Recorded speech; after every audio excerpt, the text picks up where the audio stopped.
Oi, pessoal. Aqui é Marcelo Serrano e esse é mais um episódio do podcast Talviews. Antes de começar, eu deixo o convite para você que nos acompanha nas plataformas de podcast, acompanhar também as nossas outras mídias. A gente tem alguns conteúdos exclusivos no Instagram, no Telegram e as edições do podcast em vídeo no YouTube. Bom, esse mês aconteceram as reuniões do FMI, do Banco Mundial em Washington, com a participação de policymakers e agentes de mercado aí. E a ideia desse bate-papo é justamente tentar entender um pouco da temperatura e dos temas que foram destaques ao longo dessas reuniões, aproveitando que o Itaú é uma das instituições que organiza reuniões no âmbito do FMI. Então, hoje a gente conta com as participações de Ricardo Nuno, que é diretor de trading na tesouraria do Itaú Unibanco, e do Guilherme Martins, que é economista aqui na área macro do Itaú Unibanco, para dividirem um pouco desses pensamentos conosco. Ricardo, Guilherme, tudo bem? Tudo bem? Tudo bem, Marcelo. Obrigado pelo convite. Prazer estar aqui no Itaú.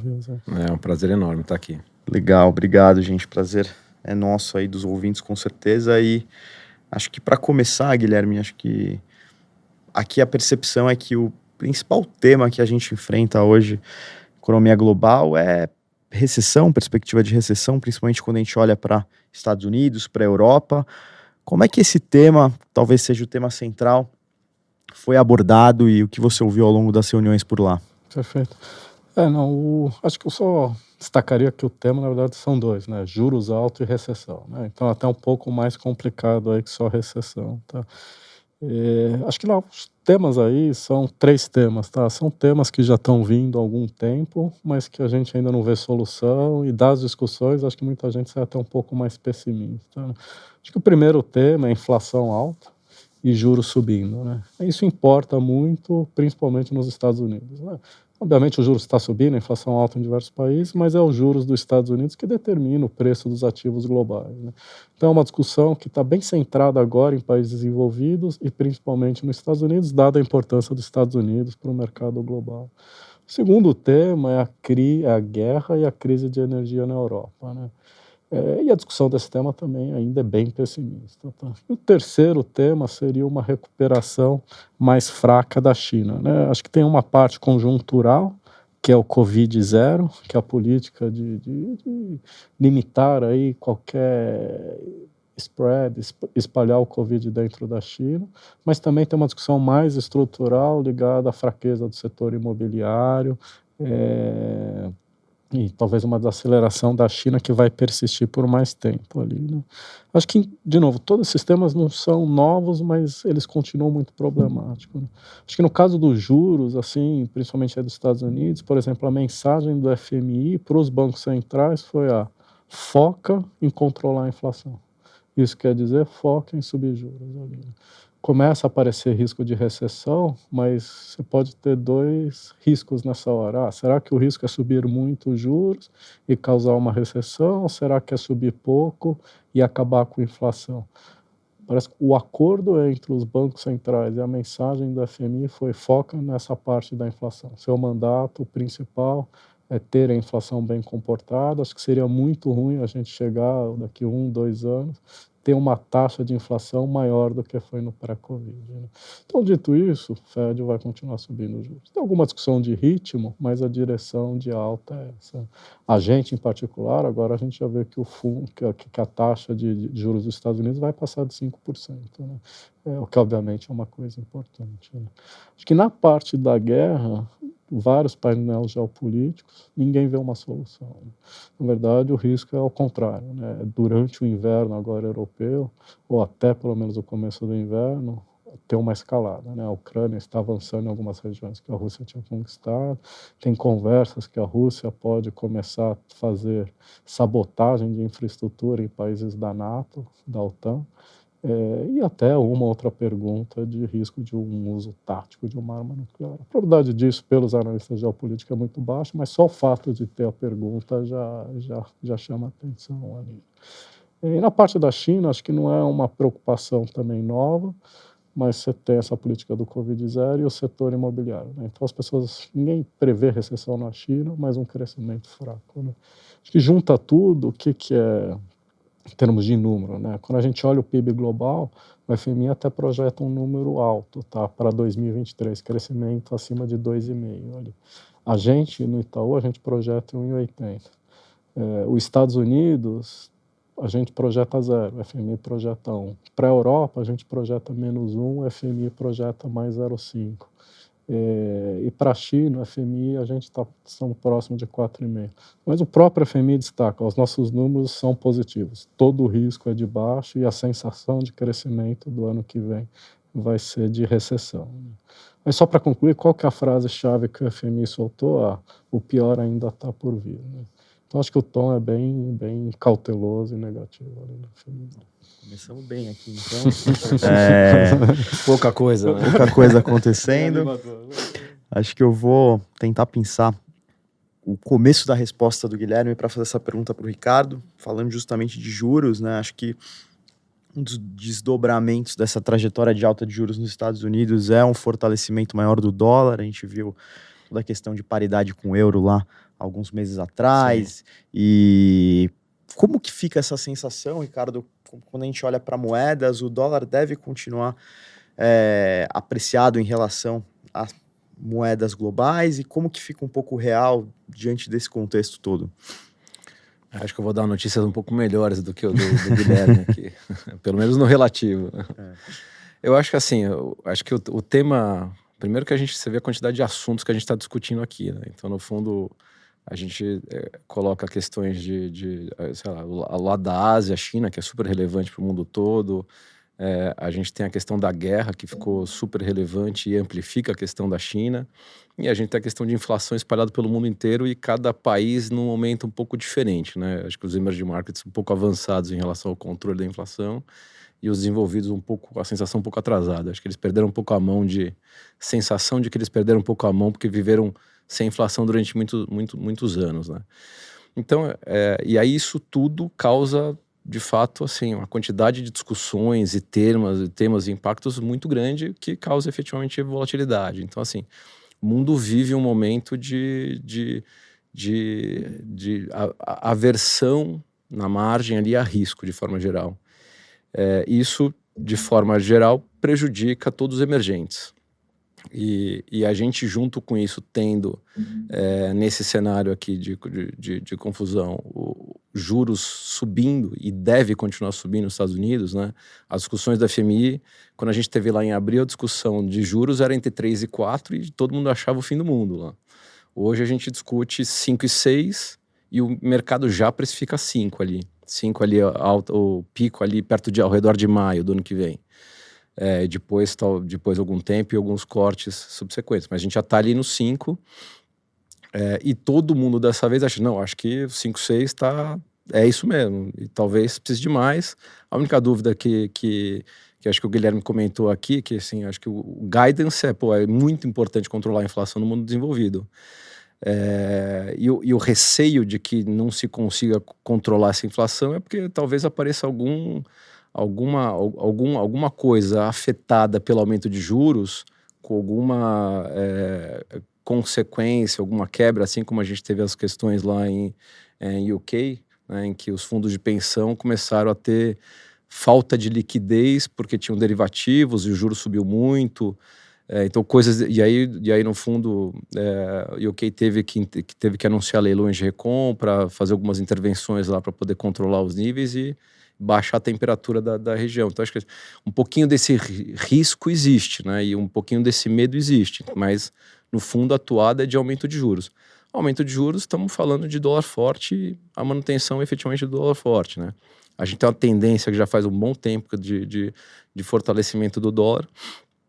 Acho que a principal vítima aqui acaba sendo a Europa, né? Que no fundo fica até prejudicada com relação à guerra, né? E o grande beneficiado dessa história, olhando dentro dos emerging markets, mas aqui estou falando de um valor relativo, acaba sendo o Brasil. Acho que os grandes destaques, assim, normalmente nessas reuniões da FMI, aparece muito trade ideas, faz isso, faz aquilo, investe aqui, investe ali.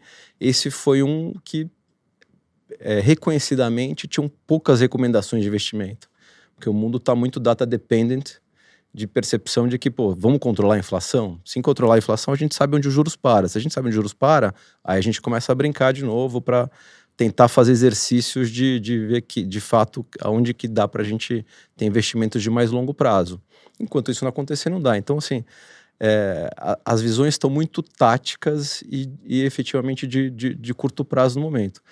O Brasil acaba se sobressaindo nessa discussão, Brasil e México também, porque no fundo a gente começou o ciclo de alta de juros antes de todo mundo, a gente fez uma intensidade enorme, né? Mesmo para o nosso padrão anterior, um delta de subida de juros muito grande, com a perspectiva de controle de inflação mais clara do que a gente vê nos outros países. E a gente viveu o Covid com um aumento de endividamento relevante, depois houve um controle bem relevante.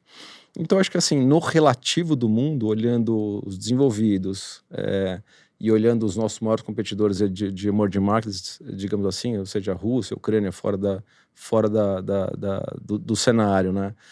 Turquia numa situação ruim, a China com as questões de crescimento decepcionando, essa política de zero Covid que afetam tanto e pouco difícil até de entender para o nosso lado aqui, o do Ocidente, né? A gente tem na América Latina, Venezuela, que está fora do cenário, né? A Argentina também numa situação ruim, acaba sobrando poucos players aqui para cá. Então, no fundo, vocês têm Brasil e México em situações relativas muito melhores. Agora, é difícil de imaginar uma performance muito positiva num cenário que é ruim. Então, assim, dá para a gente imaginar que a gente tem uma performance melhor do que os outros. Então, assim, imaginar uma grande melhora de Brasil é um pouco difícil. E aqui a gente ainda tem a questão da eleição, que, na visão dos estrangeiros, parece uma coisa menos relevante dentro desse cenário todo, né? Acho que a atenção dada para a eleição do Brasil desta vez está um pouco menor do que a gente costumava ver, talvez porque a gente tivesse a exclusividade de ter um evento para acontecer, né? Agora a gente tem um monte de eventos simultaneamente acontecendo, né? Perfeito. Acho que a ideia é aprofundar mais em Brasil, mas eu queria repercutir um pouco mais a Europa, até por ser o epicentro aí dos conflitos e por atravessar um momento delicado. Guilherme, o que a gente pode traçar de perspectivas para lá, principalmente olhando para a crise energética, para a inflação, para questões geopolíticas e queria pedir para você aprofundar mais o que você ouviu especificamente de Europa por lá. Só antes do específico da Europa, pega esse ponto do Ricardo sobre o dólar forte, né? Só para pôr em perspectiva, o dólar forte é duas coisas: juros dos Estados Unidos e a fraqueza do resto do mundo, agora muito ilustrado pela Europa, né? Mas esse ciclo do dólar forte, ele já está quase há 11 anos, né? Agora está uma outra perna grande desse ciclo, mas é o ciclo de dólar forte mais longo da história. Ele só não é ainda o maior. Na década de 80, ali, com a alta de juros grande que o Volcker fez, o nível que o dólar bateu ainda foi mais alto do que ele bateu agora.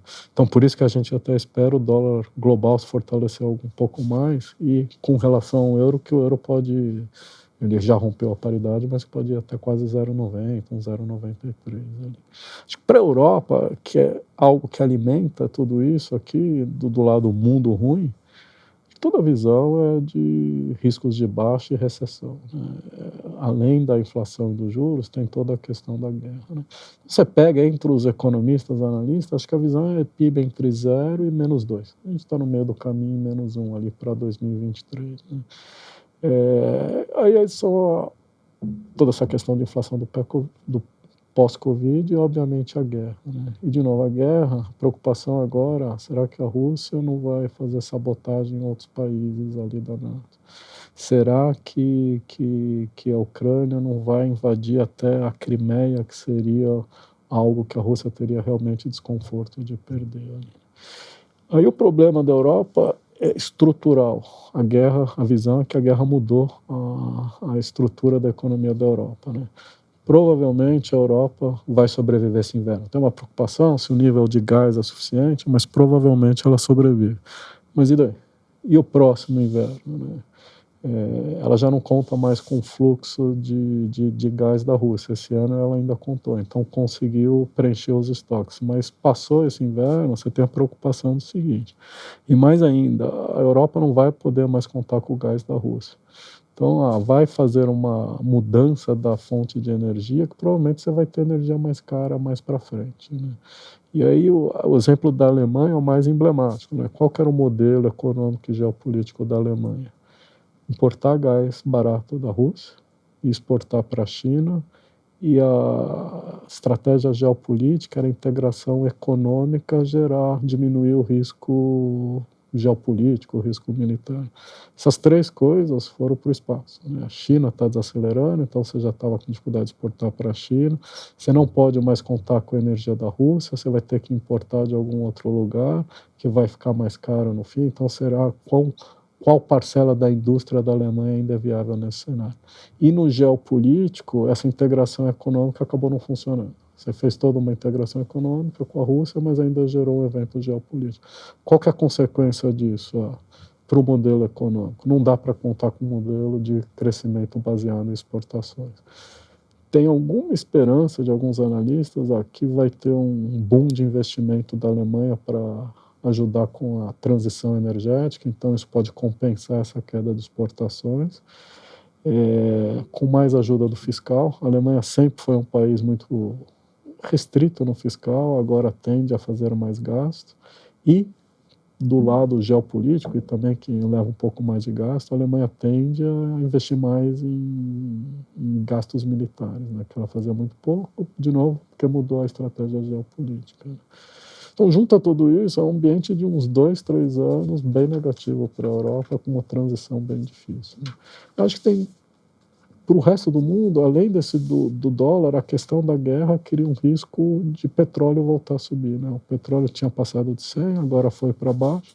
Muito analista apontando aqui o risco, seja pelo Putin restringindo um pouco de exportação de petróleo em algum momento, seja por sanções adicionais que a Europa e os Estados Unidos impõem na Rússia, de o petróleo voltar a subir de 100, acima de 100 de novo, que para a economia global seria bastante útil.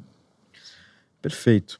Acho que, voltando a falar de Brasil, Ricardo, você comentou o quanto o Brasil é pelo menos o menos pior entre os emergentes, ou mesmo em um cenário de paridade aí global, considerando as questões todas que a gente já falou aqui. Mas a pergunta que eu ia propor agora é como isso se traduz em fluxos de investimento, né? Diante desse cenário comparativo do Brasil ser talvez um dos menos piores, a sensação de subalocação aqui, quando a gente pensa nos grandes fundos e no potencial de investimento estrangeiro para cá, você acha que a gente pode projetar mais fluxos de investimento para cá? Em que momento? Quais são os gatilhos para que isso aconteça? Como é que você vê a tradução desse posicionamento do Brasil frente aos pares globais em relação a investimentos? Marcelo, eu acho que de fato existe uma chance sim da gente ter investimentos. Eu acho que aumento, né, no fundo do peso do Brasil nos portfólios. Eu acho que o evento da eleição, apesar de eu até ter mencionado de que acho que a preocupação era um pouco menor do que foi em outras eleições, ele continua sendo um evento. Então acho que assim, os investidores que são mais rápidos, ele já a partir do final do primeiro turno ali, acho que fizeram alguma alocação no Brasil. A gente teve de fato um rally aqui logo após o primeiro turno, que eu acho que permaneceu, né, durante o tempo, e o que eu acho que dá para esperar que após o final do segundo turno, efetivamente é um rally de investidores que olham um pouco mais o longo prazo. Esses estão dispostos a esperar um pouco mais, quer dizer, para ver se de fato a gente continua com uma situação, uma situação estável, né, positiva, e que aí sim, efetivamente, a gente pode ter uma entrada mais relevante. E aí, olhando dentro do Brasil, o que é a preferência, né, a sensação de preferência capturada lá das nossas conversas todas, né? Eu diria que é o próprio real, né? E aí Na sequência, acho que seria a Bolsa, uma parte que a entrada para a Bolsa já faz o fluxo efetivamente aqui. E aí tem a questão dos juros. Nosso juros subiu bastante. Acho que existe efetivamente a dúvida se... A gente tem a percepção de que acho que o controle da inflação está acontecendo, né? Que no fundo a gente já passamos do pior momento, mas efetivamente, até como o Banco Central mesmo coloca, que para que a gente possa falar de cortes de juros no futuro, a gente precisa ver medidas acontecendo, ver a inflação mais baixa, efetivamente as expectativas controladas, né? Então, ou seja, é uma discussão que na conversa com o Banco Central está fora de discussão neste momento. Então, assim, acho que a colocação para renda fixa deve acontecer também, mas acho que para que seja muito relevante, acho que a gente precisa ter alguns passinhos a mais aqui para efetivamente ter um fluxo relevante. Mas acho que dentro desse cenário global, a sensação de que, de fato, os investidores, mesmo nesse contexto de risk-off, sempre existe dinheiro para investimento. Acho que os investidores estão procurando onde alocar e acho que a conclusão acaba sendo aqui Brasil de qualquer forma e México. Acho que eu posso até dizer que mesmo aqui na região, aqui Uruguai, o próprio Paraguai, foram países que, olhando os painéis lá, painéis que tinham muito mais gente do que o costumeiro de existir em reuniões anteriores. Ou seja, então realmente as pessoas procurando alternativas aqui, né? Positivas. Legal.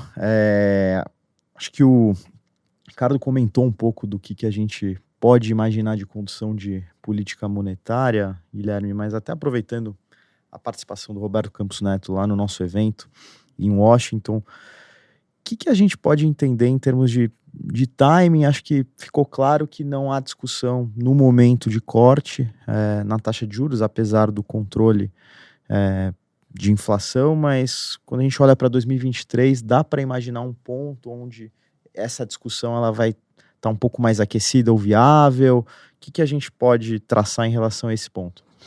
Que nem o Ricardo mencionou ali, eu acho que essa discussão de corte de juros no Brasil, o ano que vem, vai fazer sentido, né? Acho que talvez só o momento, acho que vai ser um pouco depois que o mercado está mais apostando que vai ter, né? Acho que a mensagem do Roberto Campos e outros diretores do Banco Central que tiveram lá foram muito de cautela, né? A inflação fez pico, começou a cair, mas a mensagem não vamos celebrar ainda, né? Tem certeza da desinflação, a gente tem essa chance do BRL apreciar, que nem o Ricardo mencionou, e até agora é bem admirável que está tendo um movimento de dólar forte grande aí nos últimos meses e o BRL tem se comportado bem, né? Tem essa chance de se apreciar nesse relativo, mas tem algum risco, vai que esse dólar global, a apreciação dele vira um risk-off maior, né? Aí é sempre difícil o ativo doméstico no Brasil performar bem, né? E adicionalmente tem algumas incertezas locais, né? Tem a política econômica do próximo governo a partir de 2023, seja um governo atual reeleito ou uma troca de governo, então tem uma incerteza ali, tem certeza do tamanho do hiato na economia, tem certeza no geral do ritmo da desinflação, né? Será que salários, desemprego está relativamente baixo? Será que salários vai começar a ceder, né? E acho que a mensagem do Roberto Campos foi eu quero trazer a inflação para a meta, o BC está comprometido com isso e a inflação só estabilizou e começou a cair, vamos querer se assegurar que isso daqui vai ocorrer, tá? Então a mensagem é de vigilante, de perseverança em trazer a inflação para a meta, de cautela de forma geral, né? Acho que juntando tudo isso, essa mensagem pode desapontar um pouco investidores que são um pouco mais otimistas, que acham que o corte de juros no limite já vem até no primeiro trimestre, na reunião de março, ou mesmo no segundo trimestre, né? Nossa cabeça é que tem corte de juros o ano que vem, mas seria mais a partir de agosto do que muito cedo no primeiro semestre. Obviamente, se tiver uma entrada de investidor estrangeiro no Brasil, que nem o Ricardo mencionou, e tiver uma apreciação do BRL, isso ajuda o cenário de inflação. Se esse cenário global, ao longo do ano que vem, ficar um pouco menos nebuloso, também ajuda um pouco o ambiente. Mas olhando de hoje, acho que a mensagem do Banco Central está consistente com isso, é uma história mais para o meio do ano que vem do que para o começo do ano que vem. Perfeito. Acho que ouvindo um pouco o papo de hoje, até olhando para trás ao longo de 2022, a sensação é que inflação e, consequentemente, juros tenha sido o grande tema esse ano. Ricardo, mas para a gente fechar essa conversa, se adicionaria algum outro tema que compete aí no protagonismo com esse que eu falei e que tem um potencial grande de impactar a economia brasileira aí nos próximos meses? O que você colocaria aí para a gente fechar essa conclusão? Sem dúvida, Marcelo. Eu acho que a gente comentou no comecinho ali de que o mundo está bem complexo, né? E uma coisa acaba afetando a outra, mas sem dúvida, é o que você falou, a base de tudo ali é o nível de juros, né? Dos Estados Unidos principalmente, que é o que define a régua, né? Para todo o restante do mundo. E aí dependente, obviamente, da inflação aqui, né? Mas adicionaria a guerra. A guerra foi alguma coisa que a gente vem falando já há algum tempo, né? E a preocupação que a gente percebeu lá foi até muito mais intenso do que a gente tinha visibilidade por aqui, porque efetivamente não se vê um caminho de sair da confusão, né? De como é que a gente pode concluir ou pode ser terminada a guerra, né? Então essa é uma fonte de preocupação muito relevante, e ela pode acontecer, quer dizer, a gente está aqui no dia a dia, um pouco longe, sem percebendo ali um pouco para lá, um pouco para cá, mas acho que pode ter algum evento relevante em algum momento e ele se sobrepõe sobre qualquer outra questão que a gente esteja discutindo, né? E a terceira, eu diria que é a China. A China é super relevante, né, para o mundo. Acho que o nível de atividade lá determina muito do nível de commodities, só que a gente é muito dependente, né? Então acho que ali é uma coisa que... Então, essa semana a gente teve o anúncio deles de que eles fariam o lockdown, reduziriam de 10 para 7 dias. A gente já parou com isso há algum tempo, mas na política atual lá ainda estão por ali. Esses 10 para 7 dias já tem uma expectativa de melhora enorme. Foi um dia de BRICS-CON mundial total. Então eu diria que são esses 3 temas aí que estão circulando os preços de mercado, nossas expectativas, e que a gente tem que ficar bem atento. Bem legal. Acho que a gente conseguiu resumir bem os sentimentos aí em torno dessas reuniões lá em Washington. Foi uma verdadeira aula aqui. Queria agradecer demais as participações do Guilherme e do Ricardo nesse episódio. Valeu. Obrigado, Marcelo.